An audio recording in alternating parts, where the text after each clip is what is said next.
Nations have all concluded that Russia was responsible, as it controlled the dam before its destruction, while experts have concluded that the breach was caused by an internal explosion of hundreds of pounds of explosives. The dam was designed by the Soviets to withstand a nuclear attack, making it highly unlikely that any missile could have caused the damage it sustained. The dam's destruction is yet another terrible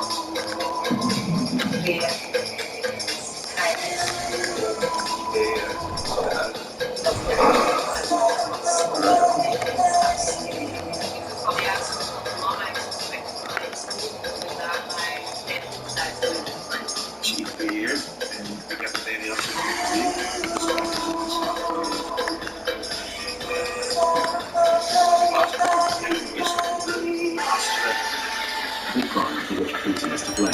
The event also suggests several more implications of his growing desperation. For example, more than 80% of the drinking and agricultural water in Crimea came straight from the lake without control of Fire Canal.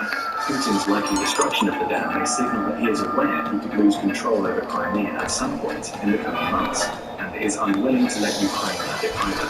By some estimates, it may take more than a decade for previous levels of drinking water to return to the peninsula. This is the move of a desperate tyrant, lashing out at enemies and lacking the long-term thinking necessary to hold on to power securely. Another factor, often discussed but still crucial, is the damage that Putin has done to Russia's economy and diplomatic presence around the world. Oil. Russia has been one of the world's top 3 oil producers for decades, behind only the United States and Saudi Arabia. But the harsh sanctions, price caps, and export controls imposed by the US and Europe after the invasion have hit Russia's oil sector hard. This is despite Russia offering a massive $20 per barrel discount in the cost of its crude oil exports, in the hopes of using new buyers like India and China to replace EU members who have largely stopped buying. But that discount, combined with lower volume of sales, means a shortfall of over $65 billion per year. That's not to mention other price declines from the pre-invasion oil market. All things considered, Russia is likely to see a 2023 decline in oil and gas revenue of over $180 billion.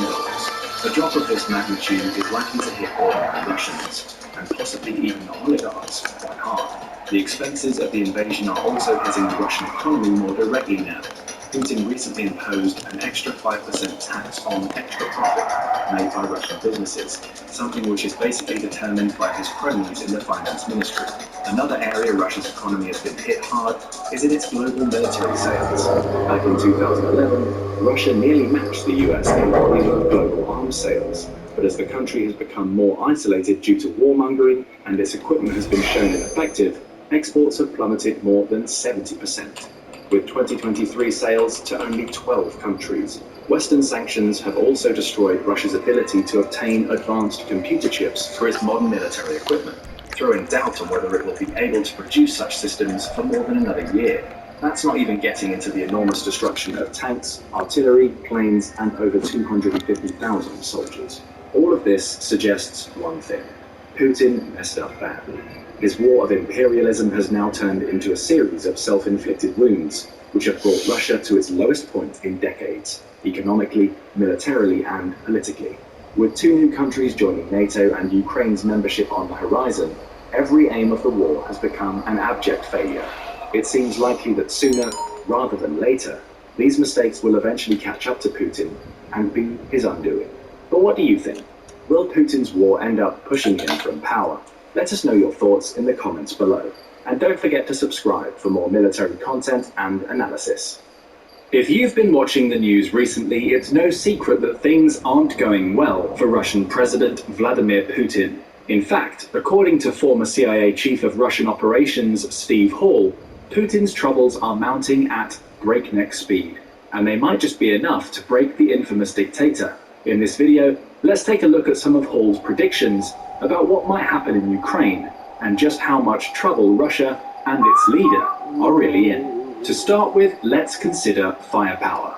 It's hard to turn on a TV without seeing something about Ukrainian President Volodymyr Zelensky asking for more ammunition. For instance, there have been multiple high-profile stories about how Ukraine's air defenses are short on missiles, leading some to speculate that Russia's air force would finally gain control of the skies and crush Ukrainian resistance. But the truth was far less ominous. Ukrainians had simply stated that at the current burn rate of ammunition, they might run out in a few months, not right away. In much the same way, there have been multiple stories on Ukraine facing shortages of shells for its artillery and other systems like the HIMARS rockets. But what these reports don't capture is that Russia is having the same type of problems, just on a far larger scale. Russian ammunition shortages have become just as severe as those on the Ukrainian side. But unlike Ukraine, Russia does not have the same huge coalition of powerful and well-armed Western allies willing to send it more materiel. Instead, its allies are limited to Iran, Belarus, and, reportedly, South Africa, China, and a few others. To date, the main advantage Russia has had over Ukraine comes from its Soviet legacy. Modern Russia contains massive stockpiles of Soviet weaponry and equipment left over from the enormous... De meeste deeltreders verliezen geld.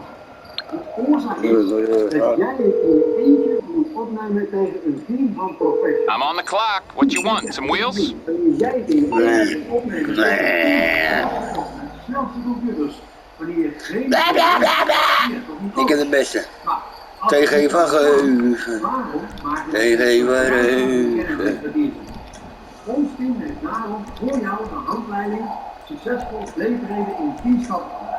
Zodat jij zonder kennis en ervaring de resultaten kan behalen die professionals behalen. Heb jij interesse? It's coming at you. Okay, I got stuff to do. Oh, nieuwsgeving.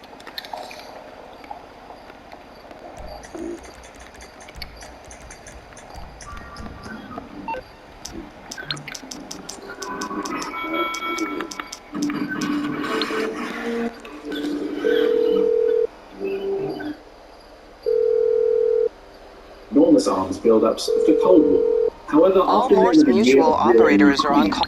That stockpile is closer than ever to being depleted. One sign of this came several months ago. It had achieved artillery parity with Russia. Throughout most of the conflict, Russia had fired more than 20 times. For the first time, substantially leveling the playing field. This was aided by HIMARS strikes and sabotage of ammunition depots behind Russian lines. So by early to mid-2023, Ukraine was outfiring Russia 6-1. As Paul noted, I think the pattern that we've seen over this year, the first year of the Ukrainian war, has been the West very slowly, very cautiously, I think probably not to overwhelm Ukrainian logistics capability, ramping up the type of weaponry and ammunition that goes with them. The huge shift in firepower had a noticeable effect. You're through to your garage. You, need me to bring you a ride? The poor training, planning, and leadership of Russian ground troops, most of their operations during the war have been heavily reliant on huge artillery barrages.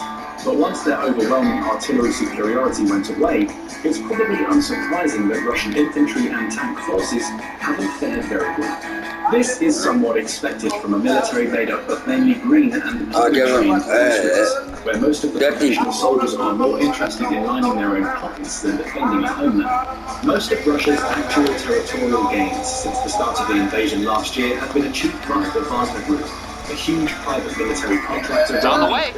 I'll get back to it then.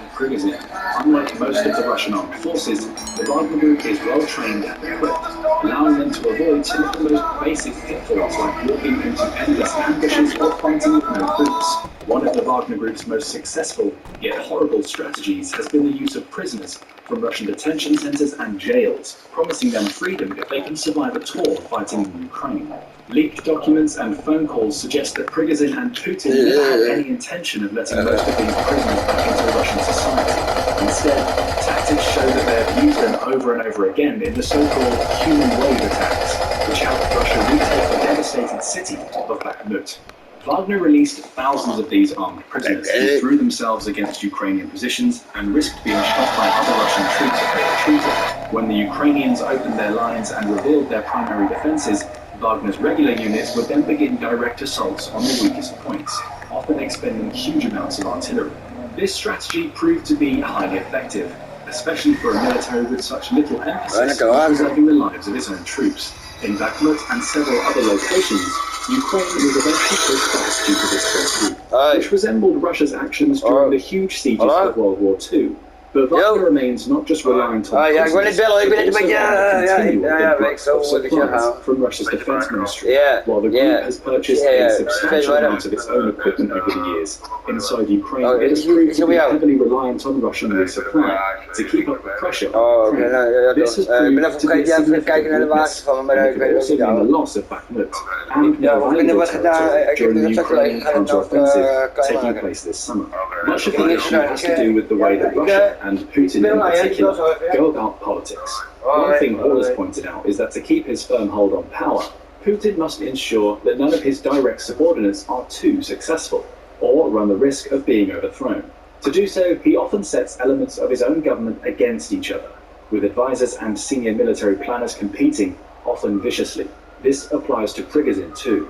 The man, sometimes known as Putin's chef, experienced a meteoric rise to his current position. Despite private military contractors technically being against Russian law, Putin allowed Prigozhin to create Wagner, on the condition that the group be firmly loyal to Putin, not the Russian state. This formed the basis for Wagner's various interventions in Africa and the Middle East, where it expanded Putin's military reach, enriched Russian business interests, and left a trail of atrocities in its wake. Wagner's success launched Prigozhin into Putin's inner circle. This has not gone over well with other top Russian officials, such as Defense Minister Sergei Shoigu. Shoigu seems to believe that Prigozhin's ambitions and control over a private military are setting him up as the next head of the Russian military, or as Putin's personal successor. He may have reason to worry about his own job too, as Russia's military prowess under him has been less than stellar. Due to its enormous losses, the country is actually the #1 supplier of materiel to Ukraine, having abandoned roughly 500 since the start of its invasion. It has also lost advanced air defense systems and huge amounts of ammo. All this is a very bad look for Shoigu, and has led some. Dus mijn vrouw had dit rare nieuwe opzetstuk voor onze badkamerkraan besteld. En eerst wist ik niet goed wat het nut ervan zou zijn. Maar goed, ze had het toch al besteld, dus het kon geen kwaad het product eens te testen. Al na het eerste gebruik was ik verkocht. Dit bleek een van de meest nuttige aankopen te zijn die mijn vrouw in tijden had gedaan. De beste manier waarop ik het kan omschrijven is dat het een flexibel opzetstuk is voor je kraan, waardoor je ineens elke hoek van je wasbak kunt bereiken. De Grifo Zwengkraan is eenvoudig te installeren zonder gereedschap en past op elke standaardkraan. Het geheim zit hem in het unieke ontwerp. Het heeft 2 draaipunten waardoor je de kraan maar liefst 1080 graden kunt draaien en in elke gewenste positie kunt zetten. Erg handig voor het wassen van je gezicht, je haren of het spoelen van je mond met water na het poetsen van je tanden. En waar ik later pas achter kwam, is dat je zelfs kunt kiezen tussen 2 verschillende waterstralen door aan de kop te draaien. Ik vroeg mezelf af, waarom zit dit niet standaard op elke kraan? Tuurlijk, er bestaan al langer opzetstukken voor je kraan.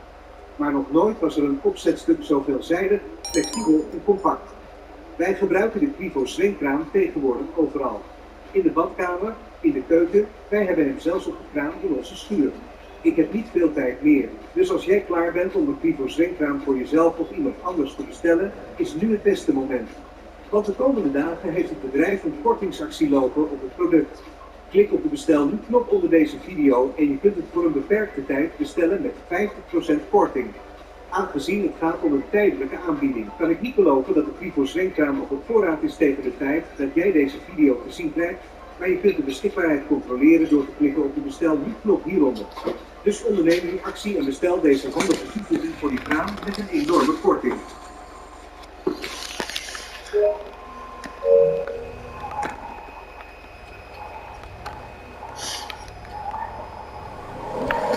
Monster.com, it's Gans great again. Yeah, you know, I'm not going to say again, because I never were, and... It's some to speculate about the reasons why Putin has dismissed multiple of his other top generals, but not Shoigu himself.